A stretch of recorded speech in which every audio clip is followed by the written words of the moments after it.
What do you call a player who is averaging 34, 9, and 10 a game on 62% true shooting? The face of the NBA? The best basketball player in the world? Bram, Jimmy really is saying Luka's over Jokic. How about the player who is 4th on the NBA's MVP leaderboard at the moment? 10 years ago, these numbers would have had a player in conversations as the greatest basketball player ever, let alone the MVP for a season. But now this stat line hardly even earns you a shot to become the league's most valuable player. Lately, I've been paying close attention to how the MVP race is playing out this season, and it's going about how you would expect. The season started out with Jokic leading the race coming off. Yeah, I think Luka's top three. Luka's top 3. A very controversial decision last season. Best player in the world, Jokic, Giannis, Luka. Then Joel Embiid morphed into a basketball god for 2 months. Bro, in that, Embiid the Sixers played the Hornets, Wizards, and Pistons like 3 times.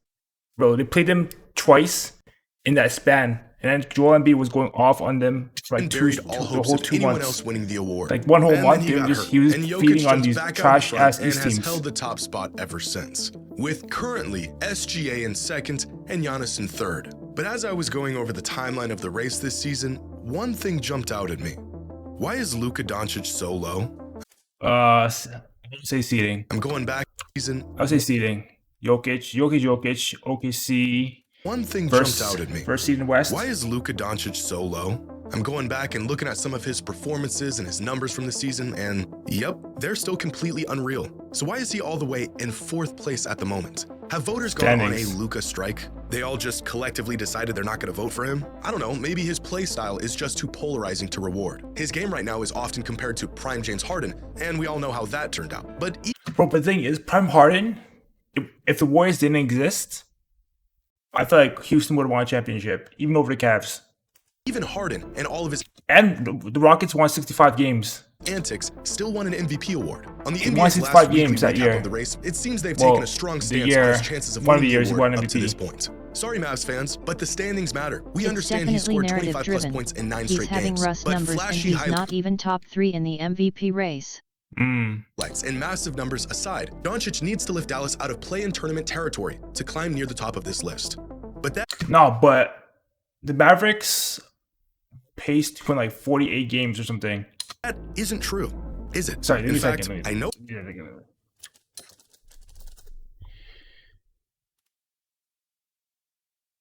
41 games. They're on pace to win 48 games. Around 48 games. No, it's not, because other players have won just as many games as Luka is winning this season, with worse numbers and less individual dominance, and they still went on to win the MVP. Luka Doncic is being held to a higher standard than anyone else right now, and I think we might be looking at the MVP award and how we value players all wrong. Commercial break, I can tell. 9 assists a game earned him first-team All-NBA and a 4th place finish in the MVP voting at just 21 years old. By the end of his 2nd season, the general perception was that this guy was the future of the NBA. An MVP award was inevitable, and it would happen sooner than later. But Luka is now in his 6th season in the league, and despite getting better nearly every single season, his place on the MVP leaderboard has only fallen virtually OKC was 6th seed. MVP Russ asterisk. We faced Houston first round, they're 6th seed. Season. Voters seeming to become less and less interested in the West is so tight. Pause. I mean, that's what she said. But the West is so tight this year. Bro, wait, man. Luka magic. How did Luka's best case for the most valuable player in the NBA come in just his 2nd season and has only gone downhill since?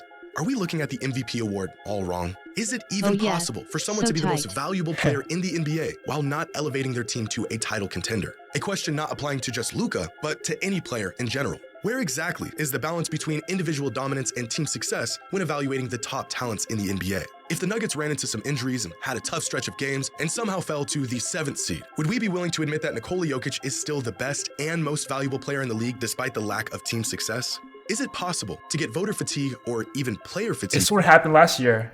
It sort of happened 2 years ago when Jokic won MVP at 6th seed. But then they had like around the same season record-wise as the Sixers. But since we're in the West, they were lower down in the standings.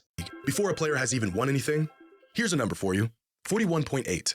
This is the number you get if you combine the average points, rebounds, and assists per game of every MVP winner over the last 30 years. This season, Luka is averaging 53.2 combined points, rebounds, and assists, the highest combined total since Kareem over 50 years ago in 1972. And putting up numbers like this usually results in winning games and winning an MVP. Most of the players near the top of this list have earned the award for their efforts. Kareem missed out on the award in 1973, but he already won back-to-back MVPs in the previous 2 seasons. James Harden came in second in 2019, but he already won the award in the previous season as well. Luka, on the other hand, seems to be suffering from a rare case of voter fatigue before winning any awards. Raising the bar to first-team All-NBA in just your sophomore season means every year after that must be even better if you really want to captivate an audience. And Luka has gotten better every single season. So maybe he's just not winning enough games. The unwritten rule about the MVP award has always been that you not only need to be great, but your team needs to be great.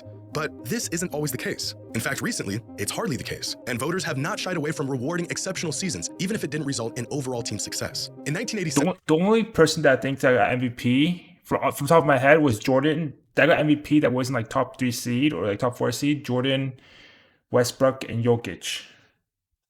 After just over 2 seasons in the league, Michael Jordan finished second in MVP voting ahead of generational talents and vets of the 80s, despite closing the season with a record below 500 and finishing the season on a stretch of 15 losses in 23 games. He was young, he was unproven, and yet voters were still so enamored by his individual dominance that they just looked past the lack of team success. One argument you can make for this season is the fact that it happened nearly 40 years ago in a league where numbers like this were unheard of. But a similar case of crazy numbers and individual performance outweighing overall team performance just happened again a couple seasons ago. In 2022, Nikola Jokic won the league MVP after finishing the season with just 48 wins and the 6th seed in the West. His numbers were incredible and his advanced metrics were even better. In fact, he was so good that the lackluster 48-win total was a bit of an afterthought for many voters. The only thing is, this season, the Mavericks are on pace to winning 48 games as well. And as loaded as Jokic's stat line was in that 2022 MVP campaign, Luka's numbers are just about as good this season. So how does one of these seasons earn a player his 2nd consecutive MVP, and the other hardly even earn a player a spot on the MVP leaderboard? But I think the most glaring case of a player winning over voters with a historic individual season was back in 2017, when Russell Westbrook lit the whole league on fire for 81 games and averaged a 30-point triple-double for an entire season. This was just 7 years ago, and it's already easy to forget just how inconceivable this was at the time. There is not a person on earth who thought a player could average a triple-double for an entire season. So when Westbrook pulled it off, the MVP award had his name on it, and rightfully so. But the Thunder finished... Westbrook, I remember it was close between Westbrook and Harden, but at the end of the season, Westbrook hit that... Westbrook was going off at the end of the season. He hit that deep three-pointer against the Nuggets, and then it just cleared the whole narrative. It just the storyline just pushed him to the MVP. With the 6th seed and just 47 wins. In fact, James Harden and Kawhi Leonard both had strong cases to be the most valuable player in the league that season. So again, what has changed between then and now? How did we go from being so captivated with a stat line like this to just casually brushing aside a similar season in just 7 years? But Westbrook's triple-double season in 2017 didn't just shatter our ideas of what were possible from an individual player. His season completely altered the way MVP voting works altogether. Up until Westbrook's 2017 season, I remember Anthony Davis. I'm off topic, but I remember Anthony Davis when he was with Pelicans. He hit a shot. Okay, forget it. He hit a shot that knocked out your chances of winning the award were almost non-existent. From 1988 to 2016, 23 of 29 regular season MVPs went to players who led their team to the best record in their conference. 5 of the 29 MVPs went to I remember we had players talked who before, a long time ago. Only one went I to think he did. I think he knocked out the Nuggets at playoffs as well. But with Westbrook's MVP in 2017, voters of the award I remember we had fans in talked general like this almost a year ago. recalibrated the way they approach the discussion of who the most valuable player in the league can be and what is required of them. Because 4 of the last 7 MVPs finished the season with the 3rd seed or lower. This season, Jokic is favored to win the award, and the Nuggets are obviously finishing the season with the 3rd seed as well. I'm about to go on the absence of Anthony Davis. In 37 seasons, and required the best player of all time to put up the best individual season of his career.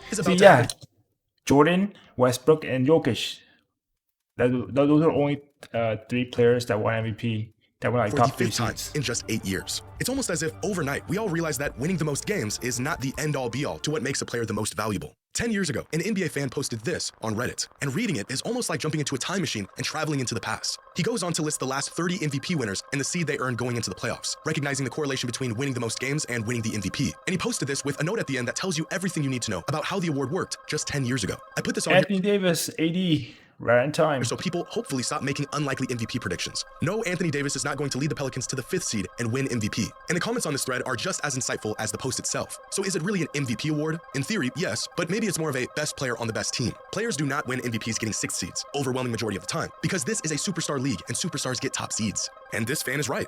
Or at least he was 10 years ago. So why did we make exceptions for other players and continue to do so, but we hold Luka to such a strict standard? If the Mavs went on a nice stretch of wins to close out the season and finished with, let's say, 53 wins instead of 48, finished with the 4th seed instead of the 6th, would that really help Luka's case? The Mavs could have an easy schedule to close out the season. Kyrie could go on a tear. The team could get into a rhythm and earn a higher seed, and Luka could be playing at the same level he did all season. But since they're winning more games, none of which had anything to do with Luka playing better, he would miraculously have a better case for the MVP?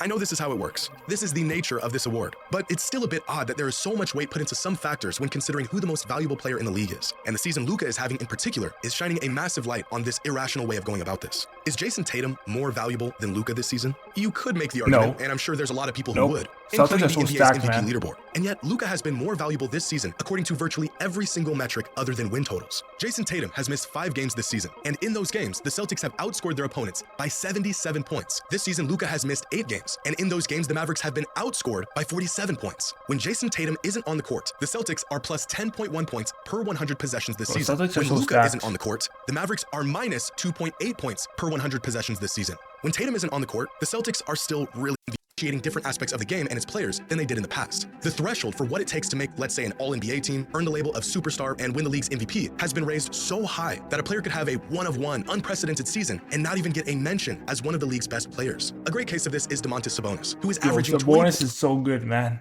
points, 13 rebounds, and 8 assists a game right now, and he wasn't even selected as an All-Star. That's crazy.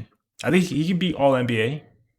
I think he'd be All-NBA. No All-Star, but All-NBA. Season. These are not empty stats. He's not a product happened to Siakam and Goran Dragic of the system he plays in. He is a certified star. Like but since there's a guy in the league who can do all of this and more, he ends up being unjustly labeled as the watered-down version of Nikola Jokic. It feels a bit surreal that we live in a Charmander is Sengun, Charmeleon is Sabonis, and Charizard is Jokic. Time where a player like Luka Doncic exists, with numbers like these, and the MVP award isn't already boxed up and on the way to his house as we speak. And this realization is less about Luka and more about the big picture of the league right now. It's hard for me to wrap my mind around how much things have changed, and even harder to grasp how quickly they have changed. How can he be this good and still be trailing behind multiple other players? If it wasn't for Embiid being hurt, Luka could very well not even be within the top 5 on the MVP leaderboard, while averaging nearly a... Yes.